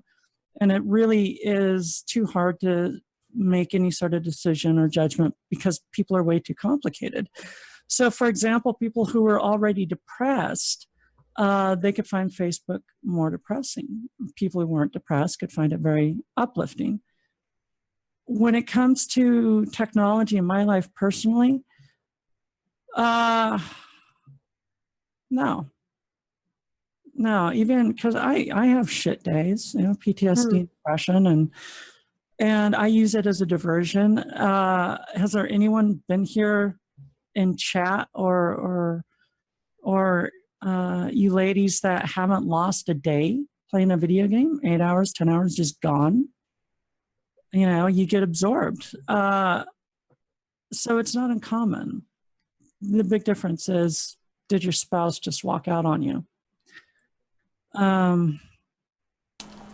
So I'm gonna go with no. A lot of people don't have problems with technology overall. It's just, it serves a function. And Shriv, I know you would go through withdrawal effects, but are you addicted? Yes. No. Yes, because it would be a physical. Okay, I don't think you're addicted to technology. I think it would be like more of an adjustment rather than a withdrawal, because like if you were given a job opportunity like tomorrow that was like, you wouldn't have all these devices on you, like you wouldn't be at like the beck and call like of a ringtone, like I'm pretty sure like it would maybe take you like a week, but it wouldn't necessarily be like withdrawals. Like, yeah, at first it would be like, well, this is weird that everything's not going off at once and I have to do this on a tablet. And this I can tell you that I am, because I have, my husband has requested me on a couple of occasions to try to do this 24-hour fast. And I swear to goodness, I've sweat and I have a physical reaction to not being able to be on social media, not being able to check my email. And it's a combination of not just the job, but it's it's running a business, running a charity. It's all those things added together. I feel sick. I mean, there's... And Resolve had mentioned that we can engage in activities that are diversions.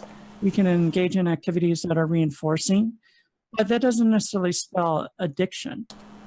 You have a shitload of stress that you're dealing with. So yeah, there'd be a lot of anxiety for... Yeah, a lot of anxiety. And I don't know if I want to call it and compare it to an addiction of a drug.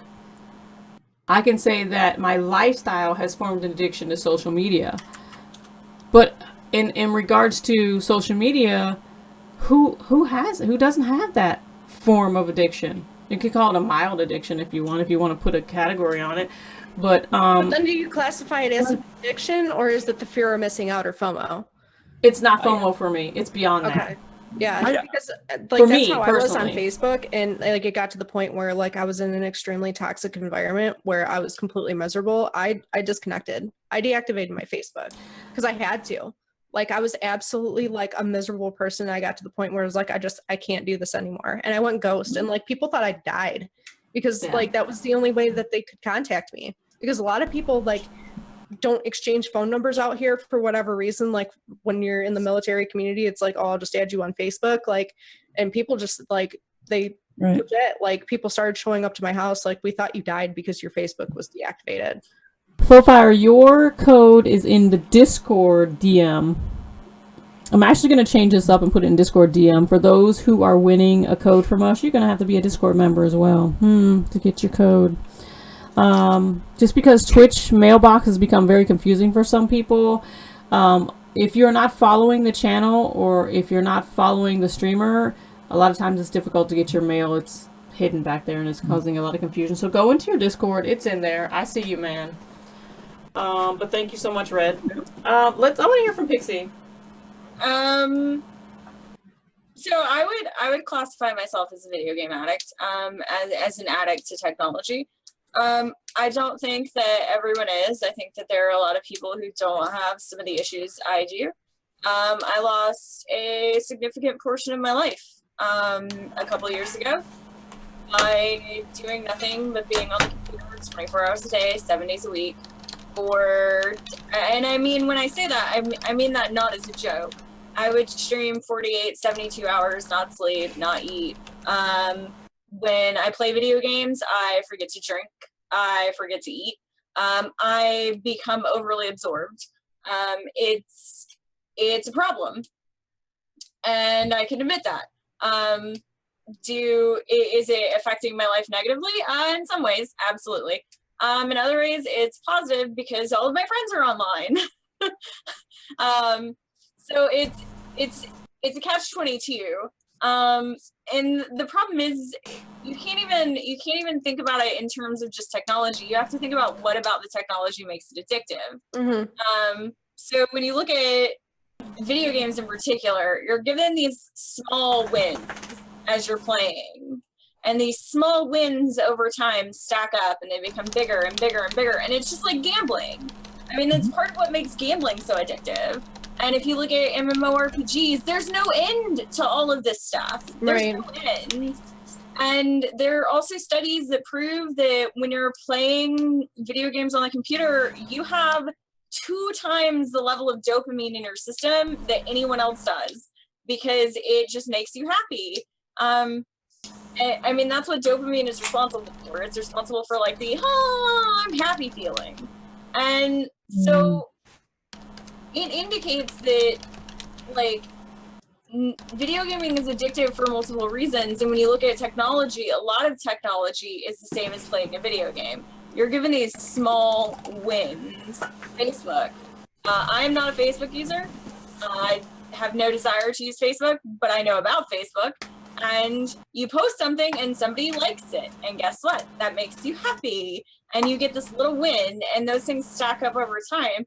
And so we have to look at how to create video games in a way where we're getting these wins, but we're not getting the wins in a way that can force addiction. That can't happen. The very nature of a game is I understand that, and that's why it's a problem. But I think there are ways to manage it. I think there are ways to do things that fight against that.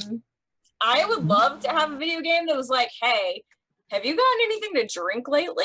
And I know that's stupid, but if I had a character in a game that I had to feed or that I had to give water to, like The Sims, guess what would happen? I would pay attention to whether or not I ate and I had water. So I think that's just me. There might be other people like me who are as addicted as I am. There may not be. I could be the only one. Obviously, I'm probably not. And obviously, I'm probably not as problematic as some of the cases out there. But I do think technology can be very addictive, and I do think that there are a lot of issues with it. And we've seen multiple cases where people have died playing video games. Right, yeah. Or they leave their kids in gaming, or while they go game at gaming cafes and stuff like that. But it's just like when I read this article, like I had not realized how big of a problem that it actually was, because I had that very like closed mindset, and I'm like, you got to be kidding me. But like after reading the one young man's like experiences with everything, like it originally started when he was younger because his older brother always lashed out against his parents and everything else, and then like it stemmed into like, because he went into real estate, he was hired by his brother, he made a big sale, and he was like, you know what, I haven't gamed in so long, like as a reward I'm gonna allow myself to game. And he gamed all weekend, and then like felt like such remorse that he was just like, I have no desire to live anymore. Like, and that's like the point where I was just like, oh my God, because you know, like you think like, and I know Sai, you can speak on this level too, like with everything that's going on with me as far as like my anxiety, my depression, and my PTSD, like I use this as an escape. Some people use it as an escape for their everyday lives. Like I can be incoherent and not be able to speak to anybody because I'm having some sort of an episode or an attack, and I can get on like the computer and play through for like half hour, 45 minutes, and I'm fine. Well, and I think it also depends on the person's personality. I know a lot of people don't think about that, but like if you don't have a good relationship with your family, or you don't have friends in real life, or you feel alone or isolated, the internet can be the place where like you find a home. Yeah. And technology can give you a home and a safe space. And I think that's another thing we have to consider too, is how do you deal with those things? I think that it's very easy for the younger demographic and mine to be able to, like you said, find a haven somewhere online and be anonymous and or something entirely else of yourself, because people can't see you, they can't judge you, they can't make assumptions. You can just go ahead and either strictly make up a whole new persona or just be yourself and just go with it and be able to feel secure in that. And it's kind of sadly how the internet has evolved, right? It's what the internet was made for people to go on and just do and be without having to be in public and be, social with someone in person. It doesn't mean that we all don't need to learn internet etiquette, right? and or practice it. That's something entirely different. And as a parent, that's something that I have conversations with Molly Squid all the time about, internet etiquette and how to protect yourself and how to behave and treat other people. Just because you're behind a keyboard or you're on social media doesn't mean you should act a certain way or accept other people's behavior because they are themselves behind a keyboard. And sometimes, go ahead. This is coming off as two different topics almost. You can have people who are video game addicted. Pixie, you mentioned it was a problem in Korea and China. Yeah, they are on a whole different level than we are in the United States. When you die because of dehydration because you haven't stopped playing it, yeah, that's a huge issue. But I want to be really, really careful with the word addiction, because what it does is when we use addiction, when it's not, we're taken away from people whose lives are being crushed by addiction. It's not a term to lightly pass around, like depression. Oh, I'm really depressed. No, people are depressed. They're qualitative things. So but on the other hand, if we're talking about self-care, and how these things we do like gaming can impact our lives, sure, absolutely. That is a great topic. And now those are things that a lot of people have been talking about in chat. They're ways for us to step away. Mm-hmm. They're ways for us to hide, to divert our minds. There's a lot of reasons we play video games, as well as things that are rewarding. So that's just my caveat on this. Is now, Pixie, you actually do sound like you might be addicted legitimately. Yeah, I will play video games to the detriment of everything else. Yeah. And I it's a horrible thing. And when you lose your job, then we're going to take you to that camp. It sounds if I get a job and then immediately lose it because of video games, please Put me on a plane and It's in Washington. It's in the mountains. I mean, That like sounds realistically, I'll beautiful. be there in 2 years, so I can visit you. Yeah. Like if worst comes to worst. So, but There's an interesting study when you're looking at PTSD in veterans. One of the behaviors is alcohol and drug use, right? yeah. And you do see that as higher incidences within the veteran population. What they were missing, though, is what is the function of alcohol and drugs is it's a diversion. It's a way to step away from the chaos and pain. Yeah, it's self-medicating / self-soothing. Absolutely. So when they started to look at other behaviors that did the same function, like video games, they found that especially younger vets, like millennial vets, were actually using video games in the same capacity that they would use drugs or alcohol. So when professionals were looking for drug and alcohol use, and the vet's saying, no, I don't do it, but their spouse hates them to death because they play video games so much, that's the issue. It's a person may not know that they have a problem, and it may not be addiction, but it may be something else that's going on. My wife hated City of Heroes. She told me that. And from my perspective, I was like, you understand this has kept me alive sometimes. Like when things have been really bad and I play it all night, it was my way to run. But her perspective was it took me away from her. Is that similar to a WoW widow? Yeah, and that's a significant pain and anger that a spouse or a child or a friend may have. And as gamers, that's part of our self-care, is looking at how we affect other people in our life. Yeah, So- I mean, I've been dumped. For my advice for you gamers out there that play and you love this gaming world and you feel that this is something that has to be in your life, you find a significant other that enjoys those same things that you do. Have that conversation before you get serious. Talk about it. Make sure that they're on the same page you are. And if they're closeted gamer, really get in that closet with them and see what type of games they play, because it could become an issue later down the road if you're competitive. And you really have to make sure that you're honest with people. You need to not send your representative. You need to come full force and be who you are and find that gaming spouse.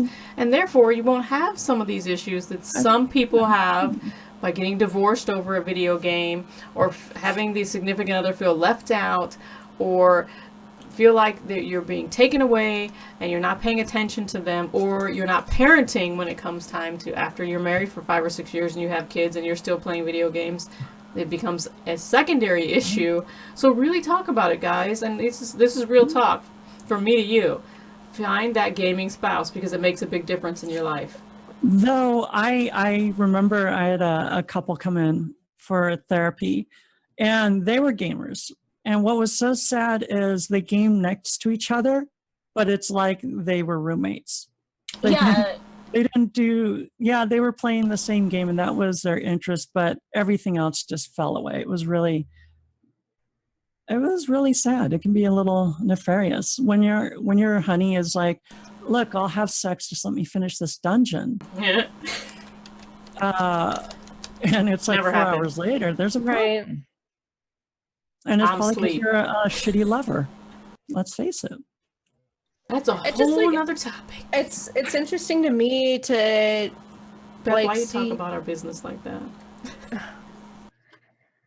like what I don't know as far as what they consider like a healthy amount of usage, as far as, because I personally I feel like maybe I'm on like that high spectrum of what may be considered unhealthy, just because I'm up maybe until 4 or 5 o'clock in the morning sometimes, starting at like 9 p.m. But I don't consider it unhealthy. I think it's unhealthy for your sleep schedule, don't get me wrong, but you have to think about what all you do during the day That's to prepare true. yourself to be able to have the ability to play a game, have game time. You have a toddler.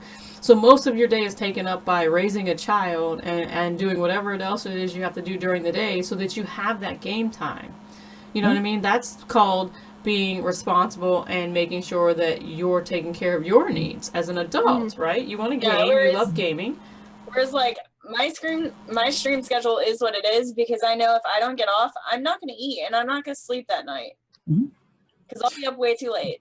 So the moral to that story is, guys, when you see Pixie on streaming at 2:30 in the morning, please remind her to go to the bathroom and feed herself. It might be helpful if you just let her know. Healthy gamer is a real thing, guys. Oh Jesus, Right? that's I know I enabling. do that too. That's but enabling do it. behavior. By the way, on this particular channel, if we get to 3K, we can get stream treats, and which means you can send Pixie food. Just saying. I'm glad I'm part of that. Hey, let me Yeah, end right? this conversation with something that needs to be said. If you are having a problem or if you feel that things have gotten out of control, please find a good therapist or mental health professional. When you find the right match, they can be tremendously effective. Yeah, sometimes things get beyond us and we need help. So please get help before your life turns to shit over an MMO. So that's And my that caveat. PSA was brought to you by us to you. Because we love you guys. We do. And I'm Yes. the responsible adult here. If nothing else, just remember you don't want your life to be as shitty as mine. So Pixie is the spokesperson for this topic. Yeah, Yeah. Pixie is our poster child. Sarah McLaughlin's song in the Yeah, playing in the background. background. We love her, and we want Every day. Need Pixie for only OMG. By the way, kids, I'd like to say we have a few more minutes before we're gonna, I would say at least 30 more minutes before we're gonna stop the show. I want to get to a couple of Psy Warriors topics this week. She's gonna be talking about some pop culture things, and then Psy, I want you to pick two from your list that you have there, that text wall, and we'll get into those. Because if we dare get into all of them, we'll be here all day, especially considering that there's a couple of them I know right now that if we put Pixie on those lists, we're not gonna get away from it. We won't have enough time. Only because the Pixie These are more squeals like are news real. items, not like discussion topics, but sure. So pick two, No. and we'll roll with it. All right. I'll pick two.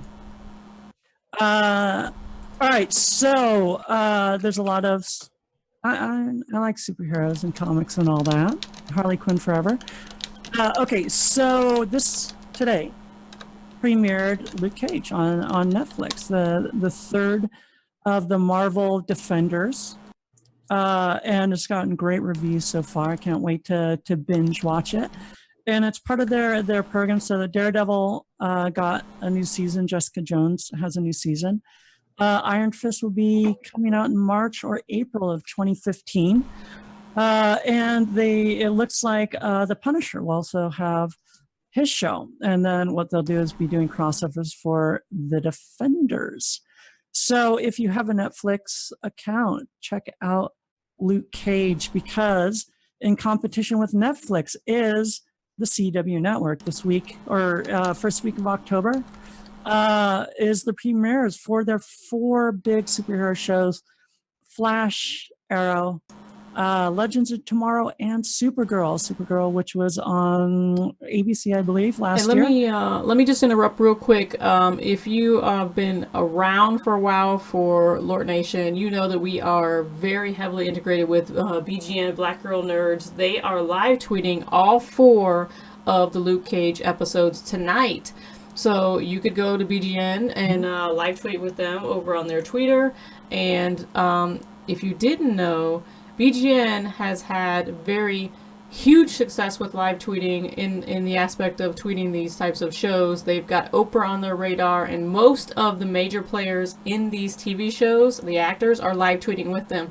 So if you want to have some fun, go on over to bgn.com and or Black Girl Nerds on their Twitter, and I'll throw out the Twitter here, and you could be live tweeting these shows as well.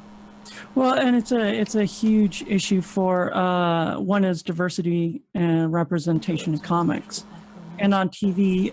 Okay, my second topic. I was going to go through the CW stuff to remind people, but let's go down to, it was a queer week in comics. which is Yes. awesome. So the biggest news is Greg Rucka, who's the writer for Wonder Woman Rebirth, has officially gone on record to say that Wonder Woman is I indeed saw queer. that. Thank God! Yeah, it is. Now, a lot of writers throughout Wonder Woman's existence have played around with her being queer. And Marston, the developer of Wonder Woman, definitely had that in mind. But Rudka, who was also on the creative team for Batwoman, he's an amazing writer, has absolutely gone out and said that, yes, Wonder Woman is queer, and she has had relationships with other women in the past. And so you can find this article, I think it was on Comixology. Greg Rucka talks about this and his interpretation of Themyscira, which he calls a very queer world in a good way. So that was huge. Alters, #1, is the first superhero comic to highlight a transgender character from a major publisher. It's supposed to be great. I've read mixed reviews, especially other transgender reviewers who've had both positive and negative things about it. But the big news as well is DC and IDW are teaming up for what they call the Love is Love anthology, which is going to be a charity product, like 140 pages of anthology of their top writers and creators, celebrating queer comics in support of the Orlando Pulse victims, the Pulse shooting victims. And what was great is I saw the cover. If you take a look at it, it is Batwoman, who is my absolute favorite, holding an American flag in this beautiful rainbow background. So it's just neat that DC and IDW are teaming up to highlight their queer characters and stories. And profits go to support the victims of the Pulse shootings. That's going to be released in December for $9.99 for a 144-page anthology is crazy. And my babes fall into that queer category. Harley and Ivy are together, by the way, officially. Catwoman is bisexual. The babes have got it. Batwoman, Wonder Woman. It's awesome stuff. So take a look. Be on the lookout for Love is Love. You'll be able to get it at comic book stores, Amazon, etc. It's going to be a great, great project. Yeah, most people know when we talk about comics, I typically have something negative to say about it, and I have nothing. I have nothing this time. Yeah. know, right? You have left Pixie speechless? I'm not even speechless. It's that I think this is fantastic. I think it's about time some of these things are announced. And I like love Wonder Woman. Like Wonder Woman can marry me and have all of my babies. Pixie and I totally, when Susan Eisenberg was on our show, we fangirled so hard. It was about ridiculous. I can't even go back and watch the episode more than 2 times before I get squealy over here, and I don't squeal that much. You guys know me. It's see, I have no words. I can't even. Wonder Woman. I mean, she's amazing. So we talked about this movie and the new remake and everything that's going on, and we've had plenty of serious conversations in regards to, who was going to be cast, who our favorite Wonder Woman is, what, the genres between the ages, because Pixie is younger than I am, and what we grew up with, and also our expectations for these movies. And when Batman came out, and it's Superman, I was like, all right, so what do I think? How can I put this into words? And again, I still reserve the right to save my judgment for after I've seen the full-length movie. I don't know about you guys, but I'm kind of excited that we're in this age where women are getting a chance. These women that have been in comics for years, decades, as leading roles are getting the chance to shine. You guys in chat, don't forget to use that hashtag to get in the conversation. If you're excited about seeing these leading ladies come to this big screen or on TV. I mean, Supergirl is amazing. I've watched that as well. Or these transitions into these roles, and for the comics, let us know. We want to hear what you guys think, because most importantly, we could talk all day, but you guys get in this conversation. What's really cool about these things that are going on is when you're a little kid or teenager, I think about 12 when I realized I was gay. And your heroes, you have no representation. Your heroes are not like you. Your heroes are the heteronorm, the people that your family and friends, there's all this stigma about being, gay or transgender or genderqueer or whatever. So for a major company to come out and say, yeah, that hero of yours you grew up with, she's like you. Comics have always had a place in the queer population. And for publishers to meet the queer population there is huge. It's kind of like when we see more and more Black representation and Black people are able to see themselves in these media. I mean, this would never have happened 5 years ago. So I'm like Pixie. In fact, I turned that Batwoman cover into my desktop. My desktop picture. Batwoman is someone I look up to. Well, I mean, I grew up reading Wonder Woman comics, and I mean, like, I'm not straight, and I always like wanted Wonder Woman to like women because that's what I liked. Yeah. Half the time, and I was like, why doesn't anybody in these comics feel the same way that I do? And that within itself can be isolating, because if it's not in comics and all of your friends read comics, then none of your friends are probably like you, because they don't have the same issues with comics that you do. And so you start to feel very isolated.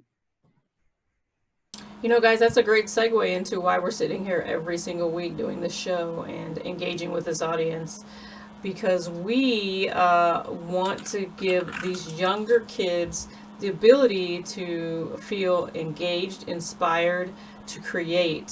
So one of the things I like to say is, if they can't see it, they can't be it, right? Kids need to be led by example. They need to be shown that there is an open door for them to be able to reach for the stars. And the way we do that and give back is by sitting here with you guys, having this conversation week after week, but also promoting the fact that we are running a full-on charity, and we have advocacy programs and outreach programs to encourage these kids to create and become the next change makers in STEM education. And what does STEM stand for, Cy Warrior? Science, technology, engineering, and mathematics. And arts. Arts is now STEM, integrated not into STEAM. the 21st century for STEAM, for those of you who don't know. And that little button down there that says subscribe, what's that button for, Resolve? So, as you guys know, Twitch has implemented the partnership program, which we are so wondrously involved in. For $4.99 a month, you can subscribe to this channel, just to let you know that nobody is getting rich off of this channel. 100% of your donation, subscription fees, and any contribution as far as ad revenue, anything, is donated directly to our scholarship program to send young kids, mainly young women, to college to study in the STEM/STEAM field. So we can further the diversity of the next generation.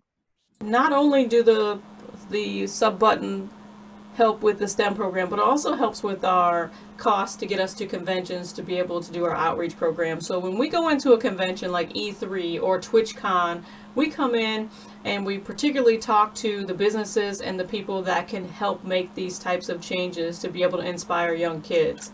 What we're asking for in return is to be able to have companies like Gearbox Studios, is one of our sponsors, help us in inspiring young women to create video games and or become colorists at a comic book studio, to be able to go into engineering fields and other fields to create bigger and better things for the future and create more diversity. And if that's something that sounds great to you, that's something that sounds like, hey, my daughter would love to be able to be interested in this kind of thing, go to the website, guys. Check us out. See what we're doing.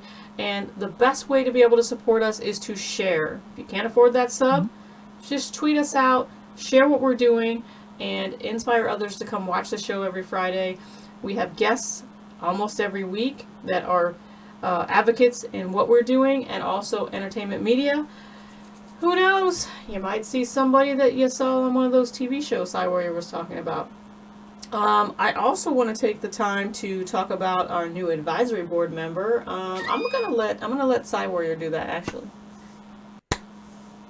She's looking at me like I don't know. Okay, I'm gonna go to Resolve. Resolve can do that. Yeah, Okay, Resolve so was actually Squeen. I know, because I'm stupid excited. So if y'all tuned in 2 weeks ago, you saw that our guest on the show was Marla Rausch, the CEO of Animation Vertigo. Animation Studios. Vertigo.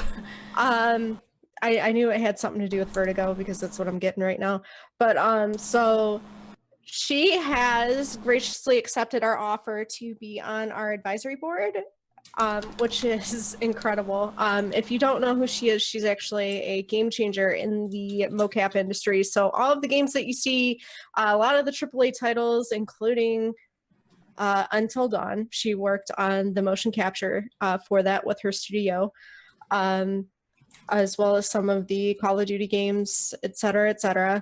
But yeah, she's going to be on she's on our advisory board now, which is really cool. So she's going to give us a lot of insight as far as the industry goes, and give us a lot of help in that area, which is really, really exciting, because she basically told me 2 weeks ago, just go for your dreams, kid, and do it. So I'm going to do it. And when I make it big, I'm going to be like, hey, thanks. So but yeah, no, so it's really exciting because she is now my newfound role model. So she's on her advisory board, and I can't. I'm fangirling. You guys had your Susan Eisenberg moment. I'm over here oh, I'm so excited. She actually did the technology for my absolute favorite game, which is Beyond Two Souls. Mm-hmm. So not quite fangirling, but I will cry in her presence. Guys, and a little bit about her being Marla.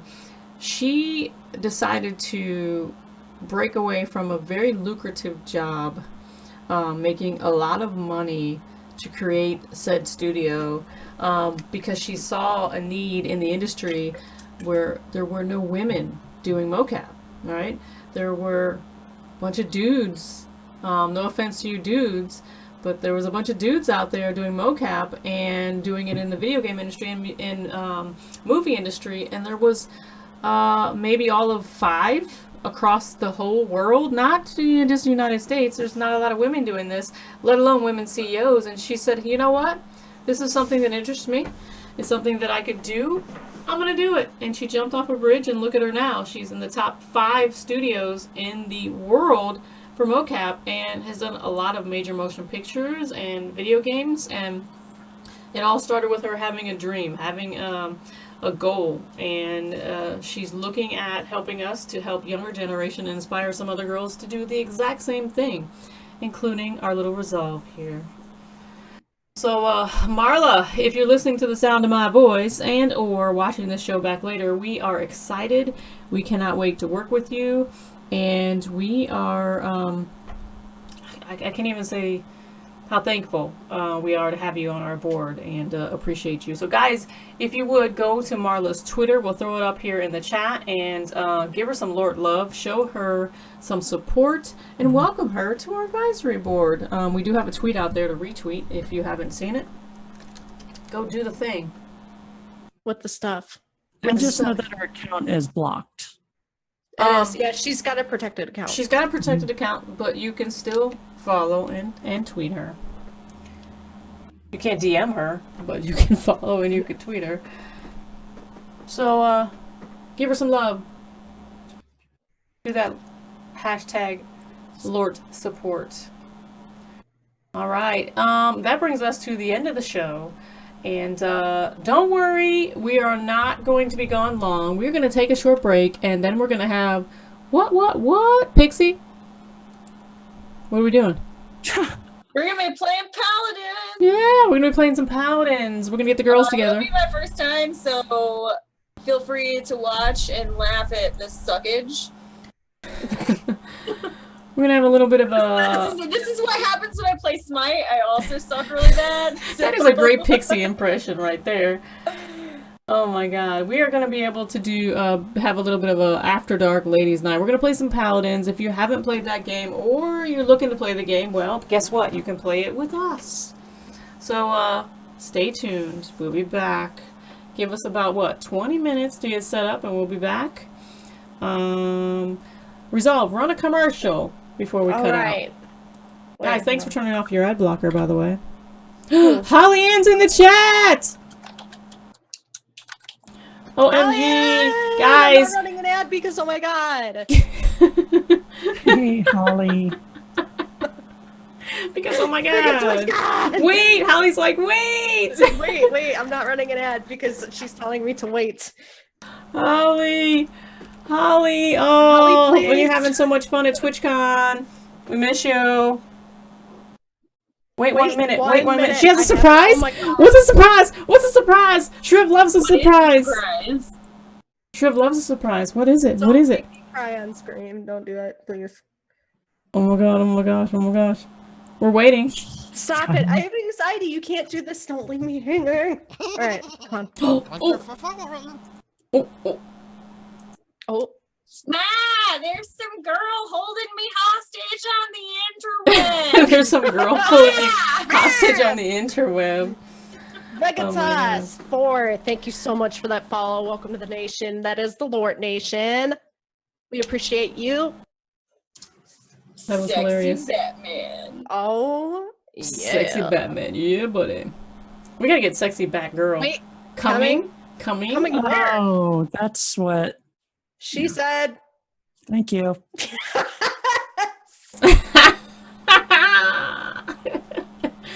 That was funny. 10-piece family meal from KFC as long as it's That breaded. sounds amazing. Yo! Subscribe with Twitch Prime, Holly Ann Satola. Holly Ann, Twitch Prime! What? Another Twitch Prime member in the house. Guys, throw up your love for Holly Ann. Freaking hype up in this channel right now. She's repping us at the TwitchCon. If you Yeah, so haven't if seen you her guys are- tweeter, you gotta see her tweeter because she's over there making some beautiful selfie love. With freaking Summit. Yeah. Hello? Hello. Holla. I Guys, about cried when I saw throw the up your picture phoenix for Holly, Holly. please. We miss you too, Holly. We miss you too, Holly. We miss you so much. Doing your Wait. darndest. That's right, girlfriend. Do the thing. We love you, and we want you to have a great time. Enjoy that TwitchCon, and you're going to tell us all about it. You're uploading more now. Are you doing a vlog, Holly? Are you doing a vlog? Do a vlog. Do the Holly vlog. Go ahead. Be going with the do the Holly vlog. Please. I'll stop. Hey, guys Hey. and gals in the Hey. chat and ladies at the table, dance for Holly. Give her some of that. Give her some of that. I wish I had a wireless headset. But I don't have a pole, and that's what Holly likes the best. Why you put her on blast like that? Did some filming today, but doing more filming tomorrow. Yeah. All right, we can't wait for that vlog. You're going to give some Laser Roundtable Love shout outs, and we'll put that on the website because that's how she rolls. All right, ladies, we are going to harass minutes. Oh, God. Oh, we'll be coming. What? What? What? Dang. Excuse me? No way. Yes. Oh, because she rolls that way. Awesome. Awesome sauce. All right, guys, we're going to cut the show, and we're going to be back in about 20 minutes, play some Paladins. When I dance, no one else dance, says Fire. That's what Did mine you says. also smell like gummy bears and tuna fish? I'm sorry. I'm so sorry. I'm so sorry. You snorted. Commercial. I need repaint on my mouth. Oh my god, Pixie! Not nice, not nice. She's laughing so hard she can't even breathe.